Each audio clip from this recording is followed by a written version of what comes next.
पीले दांत वाली बहू। रंजना कभी ब्रश नहीं करती थी। उसे कितनी बार उसके माँ बाप ने डांटा, लेकिन उसका कोई असर उस पर होता ही नहीं था, जिस कारण से उसके दांत पीले पीले हो जाते हैं। शादी के बाद। अरे बहू, वैसे तो तुझ में कोई कमी नहीं है, पर तेरे दांत इतने पीले कैसे हैं बेटा? कैसे मतलब? कोई सर्जरी थोड़ी ना कराई है। वो तो क्या नाम, मैं ब्रश नहीं करती थी तो पीले हो गए। अब क्या करूं? आप कहे तो लाल करवा लूं या फिर काले? यार ये क्या है, क्यों माँ से लड़ रही हो? लड़ रही हूँ? अरे मैं लड़ रही हूँ या ये बोल रही है कि दांत पीले हैं, पीले। अरे तपस्या थोड़ी ना की है इन्हें पीले करने के लिए। बकायदा ब्रश नहीं किया है 20 साल तक, तब जाकर। छी, कैसी बात कर रही हो? ये उस वक्त तो पीले नहीं थे जब हम लोग तुम्हें देखने आए थे। अरे तब साफ करवा लिया होगा डेंटिस्ट के पास जाकर। अब देखो कैसे पीले पीले लग रहे हैं। रंजना सास की तरफ गुस्से से देखती है। फिर शुरू हो गई पीले पीले पीले। अरे पीले तो तब भी थे जब मेरे हाथ का रसगुल्ला उड़ा उड़ा कर खा रही थी और बोल रही थी, लड़की नहीं गुणों का खजाना दे रहे भाई साहब। अब वो लोग करते भी तो क्या करते, पीले दांत वाली बहू पल्ले पड़ी थी तो झेलना तो था ही। एक दिन कीर्तन में रंजना गाना गा रही थी। अरे कमला बहन, माँ का द्वार है, यहाँ तो सब शुद्ध होकर आते हैं, फिर अपनी बहू को ब्रश भी नहीं करवाती तुम। दूर से पीले पीले दांत भक्ति में बाधा उत्पन्न कर रहे हैं।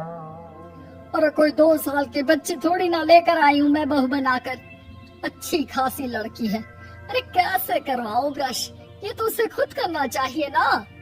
अब माँ बाप तो इसके जैसे तैसे निपटा दिए, ये नहीं सोचा कि सास कैसे संभालेगी। सास बहू को लेकर घर आ जाती है, लेकिन सोच लेती है कि अब इसे लेकर कहीं नहीं जाएगी। अगले रोज बहू कहती है, अरे क्या हो गया, मंदिर नहीं जाना क्या? कीर्तन का वक्त हो रहा है। मेरी मधुर वाणी से कान्हा जी जागते हैं और सोते हैं। आप तो जानती है ना उनकी भक्ति में कितना मन लगता है मेरा।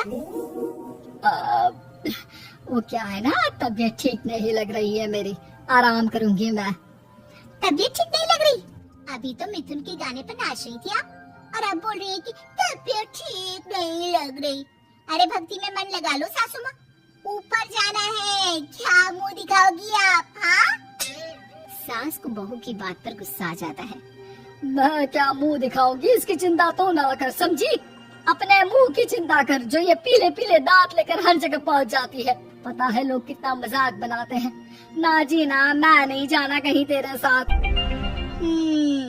तो ये बात है, कोई ना, मत जाओ, मैं अपने कमरे में ही बैठकर भक्ति कर लूंगी। ऊपर वाला दांत थोड़ी ना देखता है, मन देखता है, भावना देखता है। और अरे बस बस, तू सब कुछ दिखा, बस ये सफेद चमकदार दांत ना दिखाना किसी को, है? जा यहाँ से। बहू को सास की बात का कोई फर्क नहीं पड़ता, वो तो जैसी थी वैसी ही रह जाती है। सुबह नहाकर किचन में खाना बनाना, फिर खाना खाना, कीर्तन भजन करना और सो जाना। एक दिन, माँ जी मैं सहेली के घर जा रही हूँ, शाम को लेट आऊंगी। हाँ, तो जाना, मैंने कौन सा तेरी आरती करनी है घर पर बैठकर। रंजना सहेली के घर जाती है, जहाँ वो पार्टी में जाने की तैयारी कर रही होती है। अरे शिखा, कहाँ जाने की तैयारी कर रही है? मैं गलत वक्त पर आ गई क्या? अरे नहीं यार, उल्टा सही वक्त पर आई है। मैंने ये साड़ी और ज्वेलरी निकाली है यार, शाम को इनके ऑफिस की एक पार्टी में जाना है। मत आना, कैसा लग रहा है ये सब? नहीं यार, इस ड्रेस के साथ तो वो वाली ज्वेलरी अच्छी लगेगी। हाँ, सही बोल रही है, मैंने ध्यान ही नहीं दिया। वैसे तो हमेशा से मस्त फैशन सेंस रखती है, तो बड़ा जाती होगी ना पति के साथ पार्टी में। रंजना कुछ नहीं बोलती, बस सोचती है कि यार काश ये बात सही हो जाती, पर मैं क्यों नहीं जाती पार्टी में? क्या इन लोगों की कोई पार्टी होती नहीं होगी? रंजना घर आती है और रात में पति से सवाल करती है, एक बात बताइए, आप मुझे किसी पार्टी में क्यों नहीं ले जाते? क्या आपके यहाँ ऑफिस में पार्टी नहीं होती? पति बेचारा क्या कहता कि दांत पीले हैं तुम्हारे इसलिए। अरे कोई पार्टी होती नहीं हम लोगों के ऑफिस में, तो कहाँ से लेकर जाऊं? और मार्केट, मॉल, कहीं वीकेंड घूमना, कहीं तो। अरे यार सारे हफ्ते में एक छुट्टी मिलती है, तो सोचता हूँ कि आराम ही कर लूं। क्यों? रंजना मन मार के रह जाती है। पहले कभी सास के साथ मंदिर जाया करती थी, लेकिन वो भी सास ने ले जाना बंद कर दिया। घर बैठी बैठी रंजना बोर हो जाती है। तभी उसे आइडिया आता है और वो मायके जाने का सोचती है। सासू माँ, 2 दिनों के लिए मम्मी के घर जा रही हूँ। अच्छा अच्छा ठीक है, आराम से जा। और हाँ, माँ से कुछ अच्छी आदत सीख कर आना कि कैसे शरीर के हर भाग की तरह दांतों की सफाई भी जरूरी होती है, समझी? शुरू हो गई ना आप? वो लोग आपकी तरह नहीं है कि छोटी छोटी बात का बतंगड़ बना दे। उन लोगों के लिए मैं मायने रखती हूँ, ना कि मेरे पीले पीले दांत। रंजना माँ को बिना बताए उन लोगों को सरप्राइज देती है, लेकिन जैसे ही वो दरवाजे पर पहुंचती है, अंदर देखती है कि घर वाले कहीं जा रहे होते हैं। अब माँ, काश रंजना दीदी के दांतों वाली प्रॉब्लम नहीं होती, तो वो भी हम लोगों के साथ चलती ना बुआ जी की बेटी की शादी में। हाँ बेटा, लेकिन अब उसे कौन समझाए कि उसको उसके पीले दांत नहीं दिखते, लेकिन उसके आसपास के लोगों को कितना एम्बैरेसिंग फील कराते हैं।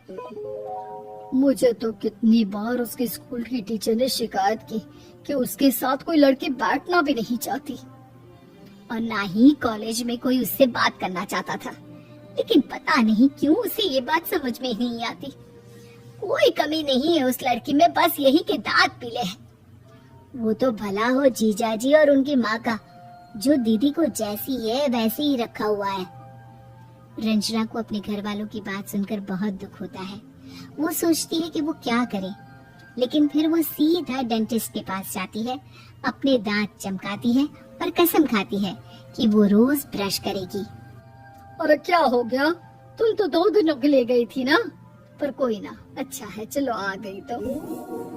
रंजना सास के सामने आकर खड़ी हो जाती है और पूरी स्माइल करती है, उसके चमकदार दांतों को दिखाती हुई। हैं?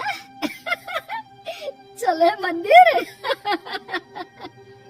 माँ, मुझे माफ कर दीजिए, मैंने आप लोगों को बहुत एम्बैरेसिंग फील करवाया। मैं आज से रोज ब्रश करूंगी।